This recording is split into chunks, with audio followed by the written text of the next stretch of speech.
So the third verse went Iti Driksva-līlābhir Ānanda-kunde Sagostam Nimajantam Ākyapayantam Tadiyeshu Tageshu Bhakti Chitatvam Punaprematastam Shatavritti Bande.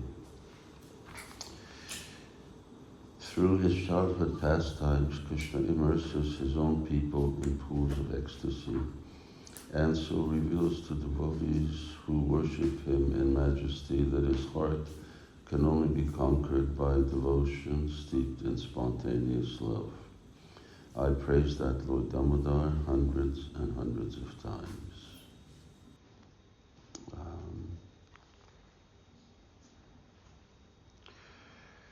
So we start off, Iti Driksva-līlā, by these type of pastimes that are certain picture, snapshot of pastime taken in the previous two verses. And he says, by these type of pastimes. So that means that these pastimes and then similar other pastimes. This Leela is preceded by Krishna eating dirt, and which is actually one example where Mother Yaśodā looks into Krishna's mouth, and of course another one is just when she's breastfeeding him. And then it's succeeded by all kinds of other very short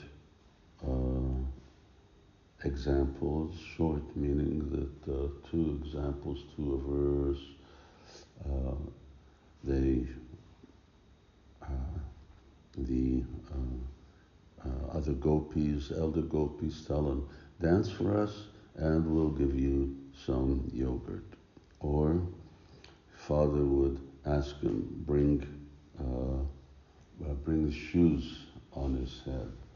Or actually Nanda Maharaj, or not Nanda Maharaj, but Mother Yaśodā would say, take this, some item that wanted to take, but Krishna wasn't strong enough to lift it up, to pick it up. So then he starts flailing his arms like this. So these are the kind of pastimes that every child performs. But there's a difference here. And of course, people get into Ānanda. They become overwhelmed into a Ānanda-kunda, into a kund of Ananta, as if you jump into a kund,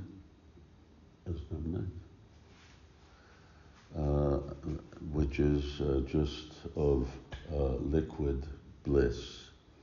So, iti driksva-līlābhir Ānanda-kunda. But there's a difference between his Leela and others' Leela. Okay, that's one thing, is that it's obvious that you're not going to be able to just keep tying rope together, and never be able to tie the waist of your son, of your child.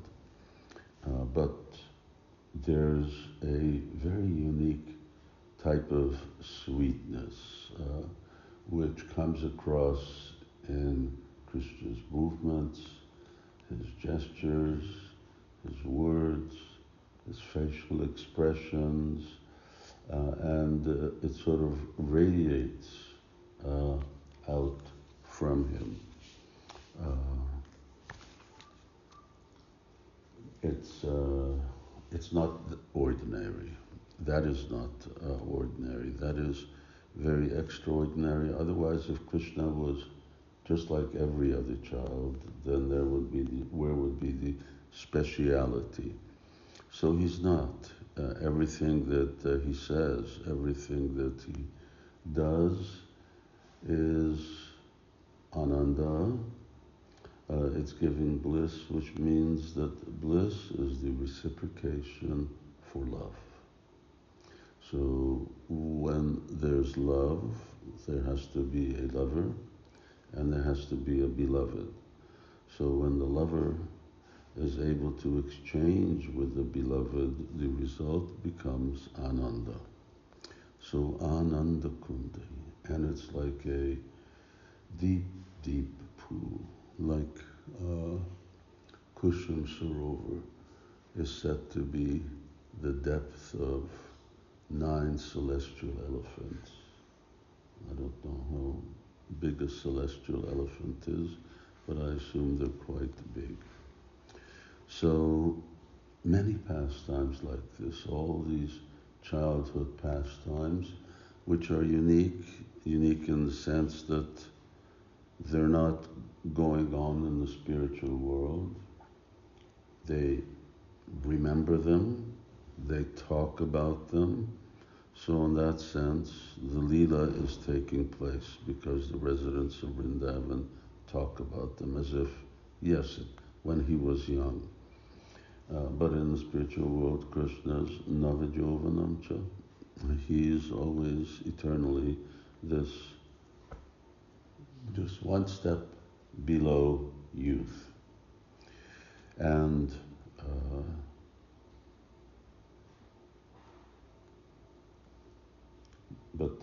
yes, these type of childhood pastimes are just unique to this material world. And they have an added sweetness. That added sweetness is a very nice analogy. Just like if you have some jewelry. If you go to a jeweler's, then they don't put your jewelry on a white cloth. Because on a white cloth, for instance, diamonds won't show up. But they put them on a black cloth. Because on a black cloth, the contrast shows up. So, similarly, Krishna's Swalila here, his leelas in the material world contrasts more than they do in the spiritual world. In the spiritual world, what do you expect except for spiritual activities? And of course, such transcendental performances as here. But in the material world, such a bad place, what to speak of in Dwapara Yuga, which is already, it's at the beginning of this Sandhya into Kali Yuga. So because Krishna is Svadharma Bhagati Dharma Jnana. So as soon as Krishna left, immediately Kali Yuga came. So just right at the end. So you don't expect so many good things to go on. But this is something that really lights up the world and gives meaning to the material world. Otherwise, without Krishna consciousness, there is no meaning. Swagoshtam. And he submerges all the residents of Vṛndāvana into Swagosh.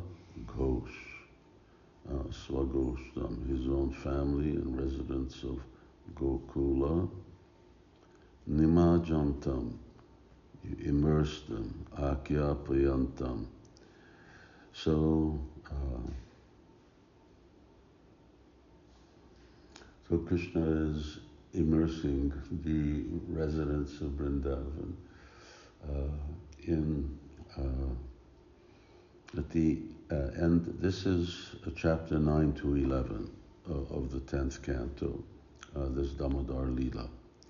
And prior to that, just at the end of the 8th chapter, when Parikshit Maharaj asked, well, who is Nanda Maharaj and Mother Yaśodā?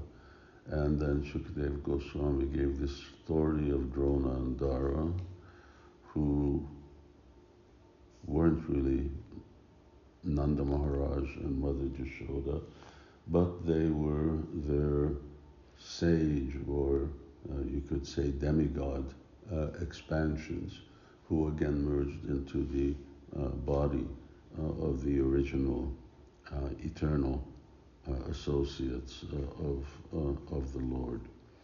In any case, there it's described that by the association of Nanda and Yaśodā, others developed a love for Krishna like his.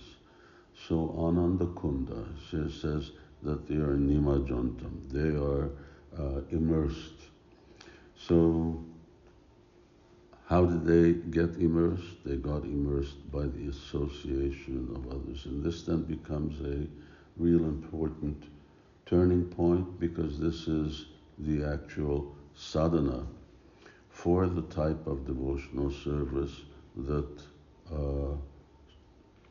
Parikshit Maharaj is asking about. He says, how did Yaśodā and Nanda treat the Supreme Personality of Godhead as their child and were oblivious of his divinity? What sadhana did they perform? So Shukadeva Goswami then points out what that sadhana is.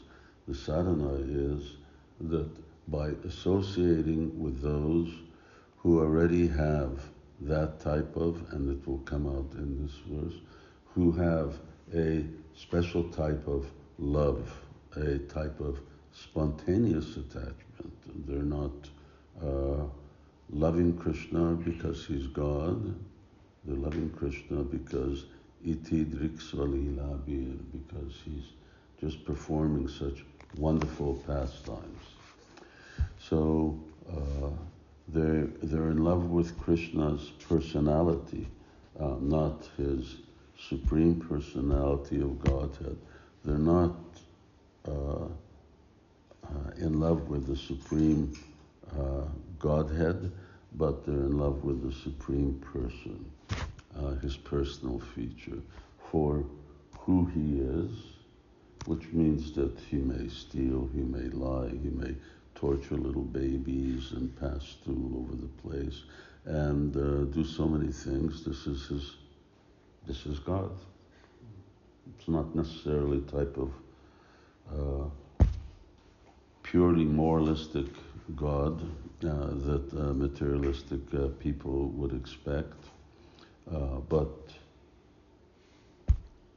even though he's like this, still they love him. And that's how others can come to love him.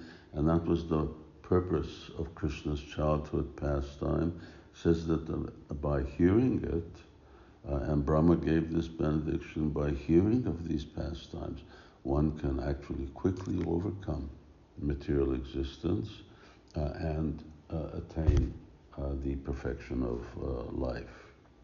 So he says, Svagostam nibancham, now akyapayantam. He makes known this type of pastime and the bliss that the residents of Vṛndāvana experience, whether they experience because they're eternal associates, or whether they've become eternal associates by the association of eternal associates, nimajantam. So we want to make known. Tadiya ishita geshu bhakta jitatvam punaprematastam sata vritti vande. That Krishna is jitatvam.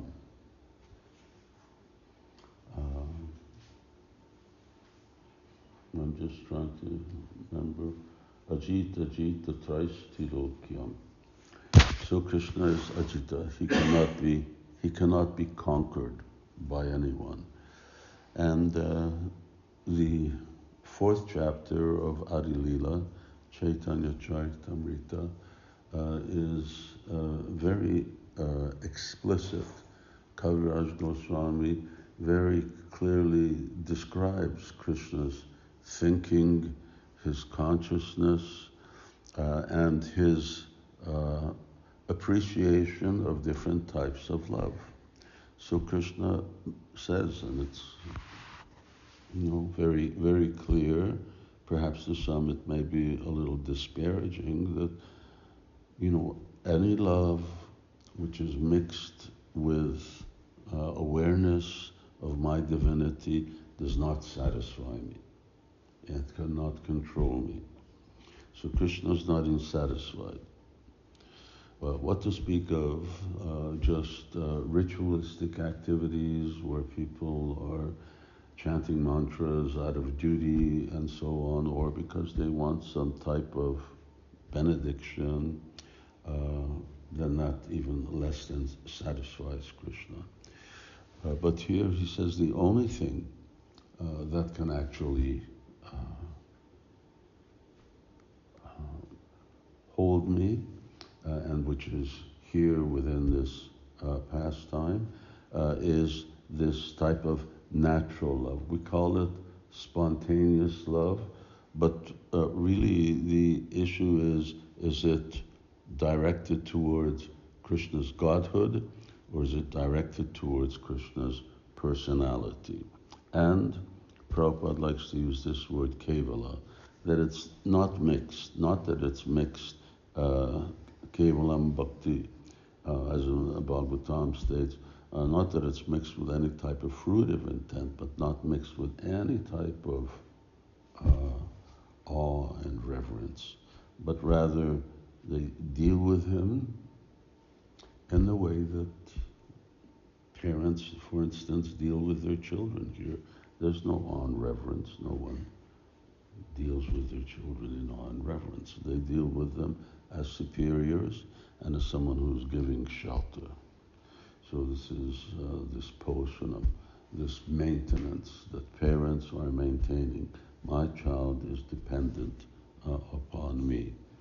So here now, this verse points out that why does Krishna manifest these pastimes in the material world?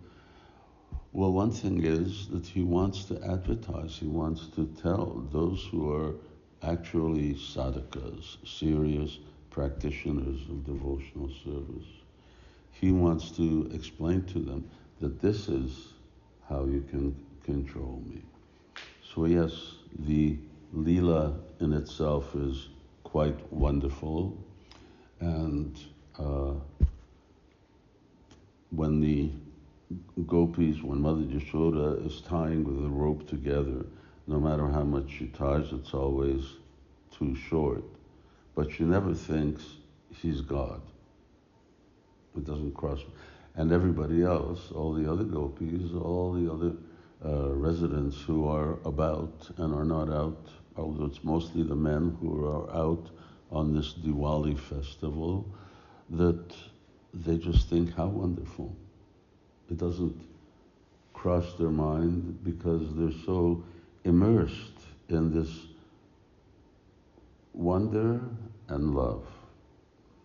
When you love somebody, then everything that they do becomes wonderful. And this, I think, Vishwanath Chakravarti Thakur, he explains this connection. It's just like a little child stands up, and their parents, you see that picture in Lilamrita, Prabhupada is there, and he's got this child who's staying at the home of these Agarwals, and the child stands up, and Prabhupada's making such a wonderful face, and so people become so overwhelmed by when, oh, my child is standing up.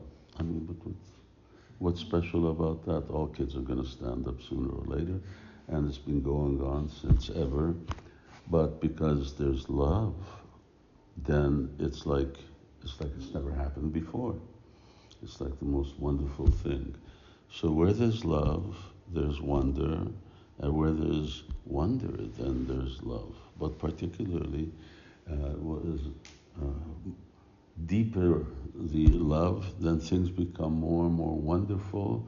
And this whole idea of, because if he's God, then it's not wonderful anymore. What can't God do? So he's God. But if he's not God, then this is now something really wonderful.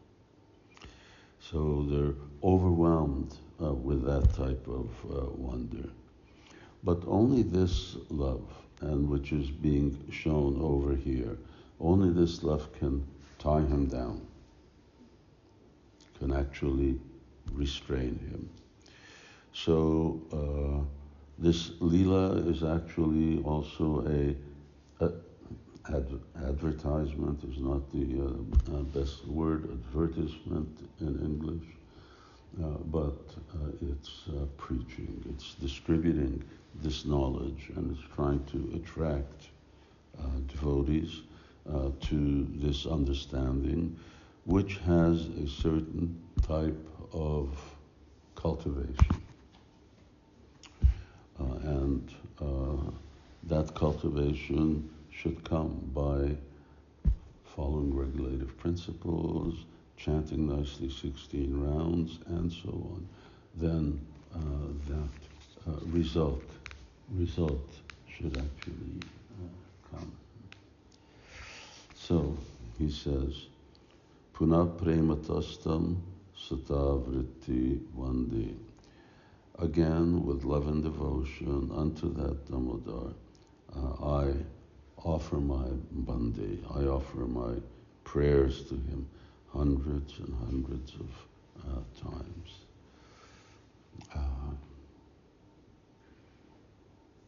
Hundreds and hundreds of times. Someone is overwhelmed with wonder that Krishna can accept this situation of being tied down. This went on for many hours. He didn't eat. In fact, Mother Yaśodā didn't feed him. Part of the punishment.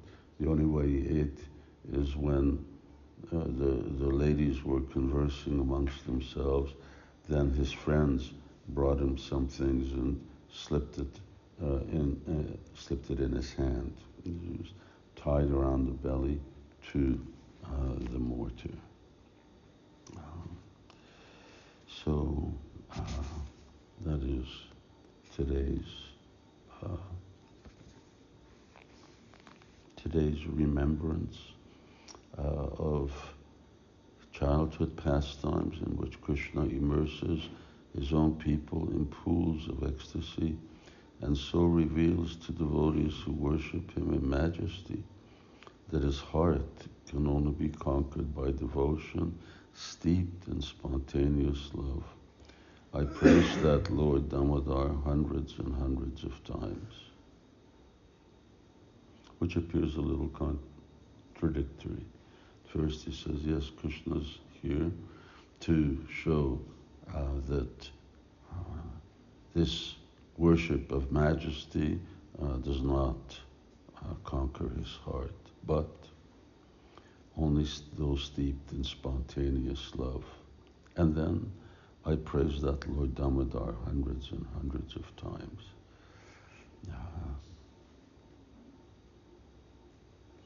So if someone has been trained, if their association has been in that line of awe and reverence, whether mixed with spontaneous love, which is the type of devotion that exists in Mathura and Dwarka. So a mixture. In Vaikuntha, it's pure Vaidhi-bhakti. But in Dwarka, it's a mixture of Vaidhi-bhakti and Raganuga bhakti. So if someone has that type of association and his identity has been very much fixed like that, then despite the fact that they may know this, still they will be inclined to be praising Lord Damodar hundreds and hundreds of times. Like when you read Gop Kumar, Nārada Muni is like everybody's guru, practically speaking. He's always there in every Leela, and is Vyasadev's guru, so we're in his parampara. But still, he is very much fixed in Vaidhi-bhakti. He knows everything about all kinds of devotional service, but he was, speaking with Gop Kumar, he was jealous. He was lamenting that he didn't have the type of adhikar or the qualification that Gop Kumar had. Of course, that's his eternal identity, as Nārada Muni, and those were the Bhaktivedantas who he was associating with. They imbued him with this type of devotion. So even though one may know, but once again, it's that Sangha, Sādhu-saṅga sarva siddhi hoy lava matra. So to attain a type of siddhi, one has to get that similar type of Sangha or association. Jai Srila Prabhupada ki Jai. Shri Radha Damodar ki Jai. Jai Nitai Gaur Premanandi.